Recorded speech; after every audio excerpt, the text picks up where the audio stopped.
जो financial fiscal space create की जाती है हमारे मौजूद माशरों में, हमारे यहाँ उसका रिवाज नहीं है।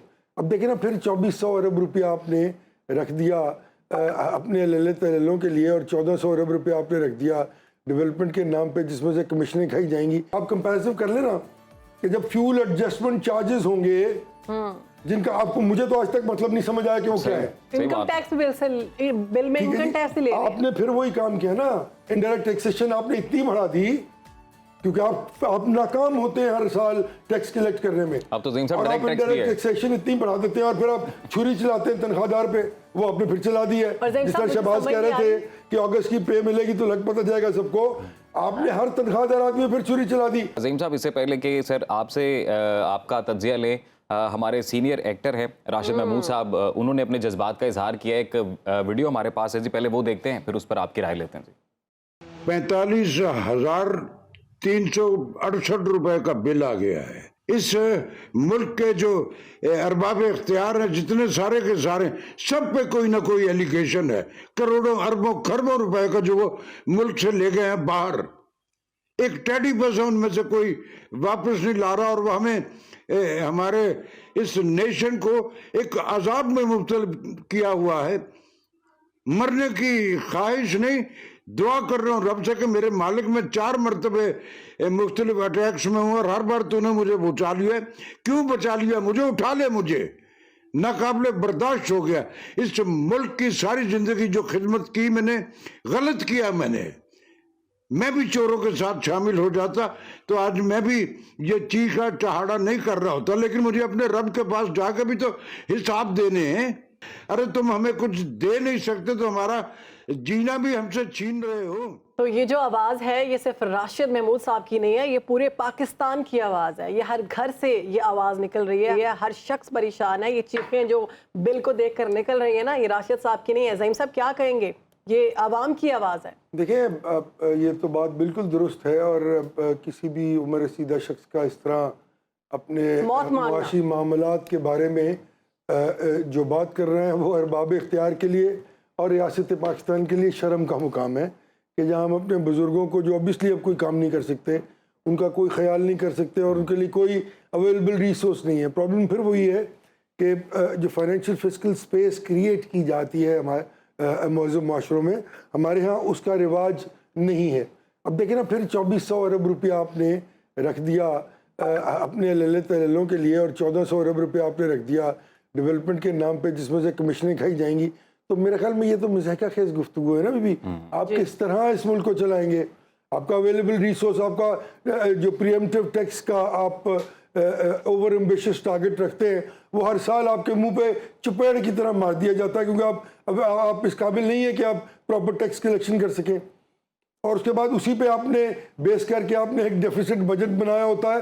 खैर, ये एक लंबी कहानी है। शहबाज साहब प्रोफेशनल है, मैं तो थोड़ा पढ़ा हूँ, ज़हीम साहब, ऐसे मुल्क में जहाँ पर गुरबा का हाल है, जो मुतवस्सित तबके का हाल है, जो अमीर लोगों का हाल है, अब वो जो लोग आज से 10 साल पहले अमीर हुआ करते थे ना, और वो they would live in more, but now उनका भी हाल वही है जो लो मिडिल क्लास और लो क्लासेस के लोग जिस स्टैंडर्ड ऑफ लिविंग में रह रहे हैं।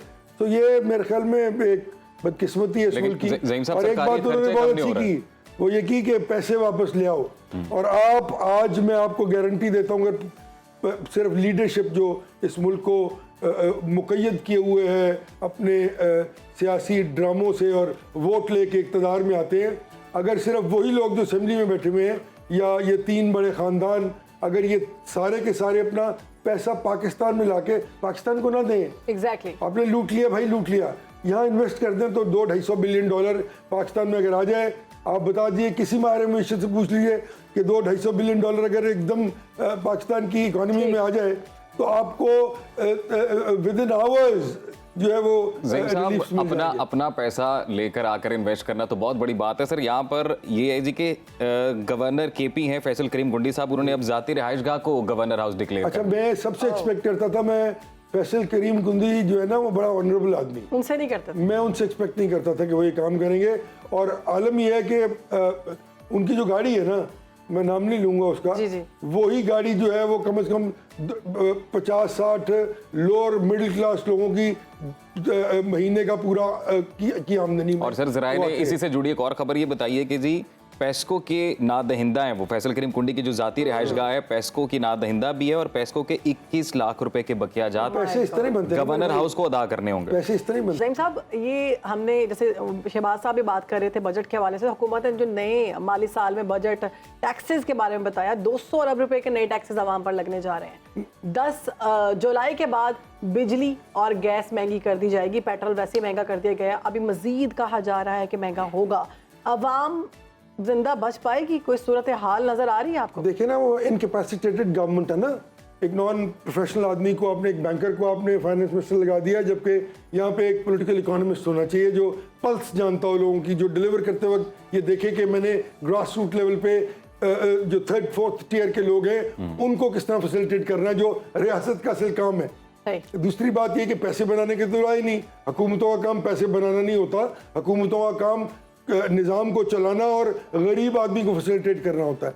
आपने बात की अभी जो है वो बिजली और गैस के बिल की, तो आप कंपैरिजन कर लेना कि जब फ्यूल एडजस्टमेंट चार्जेस होंगे जिनका आपको, मुझे तो आज तक मतलब नहीं समझ आया कि वो क्या है। इनकम टैक्स बिल में इनकम टैक्स ले रहे हैं। आपने फिर वही काम किया ना, इनडायरेक्ट टैक्सेशन आपने इतनी बढ़ा दी क्योंकि आप नाकाम होते हैं हर साल टैक्स कलेक्ट करने में। अब तो ज़हीम साहब और आप डायरेक्ट इनडायरेक्ट टैक्सेशन इतनी बढ़ा देते हैं और फिर आप छुरी चलाते हैं तनख्वाहदार पे, वो आपने फिर चला दी है। जिस तरह शहबाज कह रहे थे कि अगस्त की पे मिलेगी तो लग पता जाएगा सबको, आपने हर तनख्वाहदार आदमी फिर छुरी चला दी क्योंकि इजीएस्ट वे है ना, आपको करना कुछ नहीं है। रेमेडी क्या है सर? रेमेडी क्या है? रेमेडी है सर, सबसे पहले आपको टैक्स का निजाम दुरुस्त करना पड़ेगा।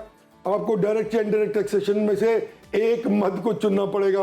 आपने लोगों पे 15 जो है वो टैक्स के गुर्ज जो है वो मारते हैं आप। अब देखिए ना, अब एक आदमी है वो टैक्स नेट में नहीं आता, वो तो 6 लाख रुपए साल से कम तकरीबन पैसे कमा रहा है, तो वो भी टैक्स पेयर है। किस टैक्स नेट को ब्रॉड करने की आप बात कर रहे हैं? वो भाई वो तो माचिस लेता है तो उसमें लिखा होता है 10 रुपए पर प्लस टैक्स। वो मोटरसाइकिल में पेट्रोल डलवाता है तो लीटर पे 60 रुपए, ये जरूरी बात है बेटा, लीटर पे 60 रुपए गवर्नमेंट लेवी दे रहा है, तो भाई हर बंदा तो टैक्स दे रहा है, तो फिर किस बात का टैक्स नेट ब्रॉड करने जा रहे हैं आप?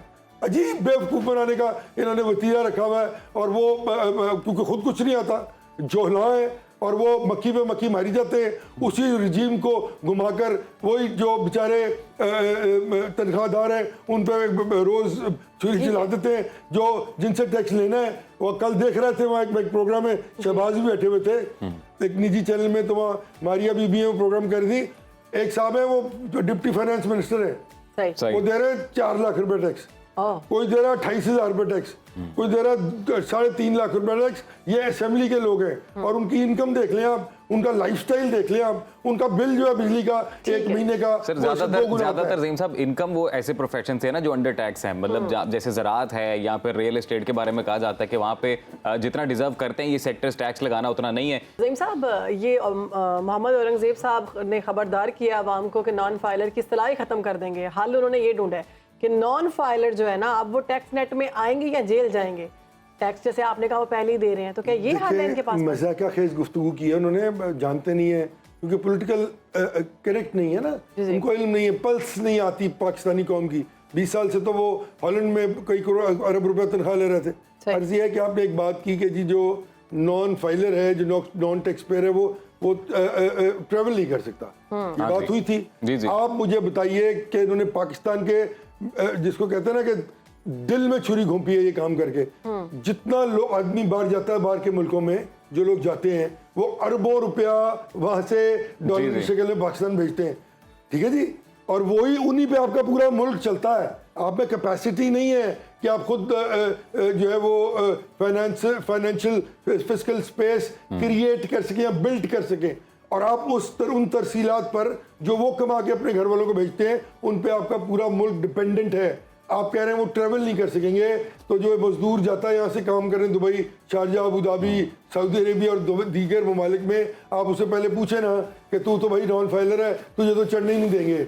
तो फिर वो वापस भी नहीं आएगा और पैसे भी नहीं भेजेगा। वो यार कोई बात करते वक्त ही ज़हीर सोच लिया साहब, करें, जाने देंगे। जहालत की इंतहा है इस वो मुल्क कह रहे हैं जाने देंगे, सबको जाने देंगे, टैक्स फाइल करें और चले में। जाएं। देखो यार, अच्छा शहबाज वो साहब, यहाँ कमा ही नहीं रहा, वो बाहर बैठा हुआ है, वो कहाँ से टैक्स फाइल करेगा? सर अभी अल्लाह ना करे कोई ऐसी सिचुएशन हो, अभी केनिया में जो सूरत हाल है वो सबके सामने रही और वहाँ पर भी ये टैक्स के रौले, ज़्यादा टैक्स लगाया जा रहा है, अवाम को सहूलियात नहीं दी गई, फिर जाहिर है वो एक पारा है, वो जब फटता है तो फिर अवाम सड़कों पर होती है, तो फिर हल तो फिर यही नज़र आता है। बिल्कुल यही हल है। और बात यह है कि मैं जो कहता हूँ ना कि ओलिगार्की से, ये ओलिगार्की है, ये डेमोक्रेसी नहीं है।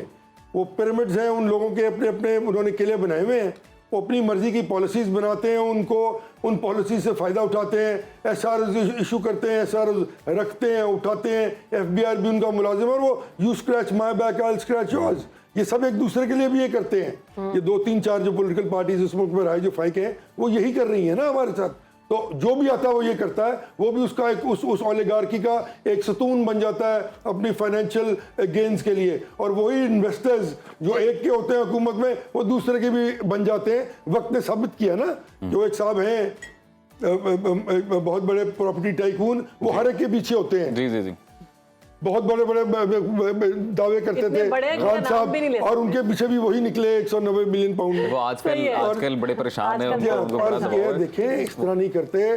कौम को सोचना पड़ेगा कि हमने क्या इसी गड़े में रहना है, या हमने उन लोगों को इलेक्ट करना है जो जब हम वोट देने जाते हैं तो हम ये ना कहें कि इमरान खान ने फलाने बंदे को खड़ा कर दिया है, नवाज शरीफ ने फलाने बंदे को खड़ा कर दिया है। हम देखें बंदा कौन है जिसको हमने वोट देना है। लेकिन ज़हीर साहब, बंदा तो टेस्ट होता है ना, कि या तो वो पहले इक़्तिदार में रहा हो, या फिर हमारे यहाँ पर लोकल गवर्नमेंट का सिस्टम वैसे फाल नहीं है, या तो लोकल गवर्नमेंट का सिस्टम फाल हो, वहाँ पे किसी की कारकर्दगी को देखा जाए, फिर वो ऊपर आए। नहीं तो वो तो यहाँ तो मेरा सवाल ले लें, उसके बाद फार्म 47 और 45 की लड़ाई आ जाती है। देखिए, वो यहाँ पे तो वो लोग एक ही आदमी को 12-12 दफा 6-6 दफा इलेक्ट कर रहे होते हैं। ठीक है शहबाज साहब, डोंट दे नो दैट। ठीक है।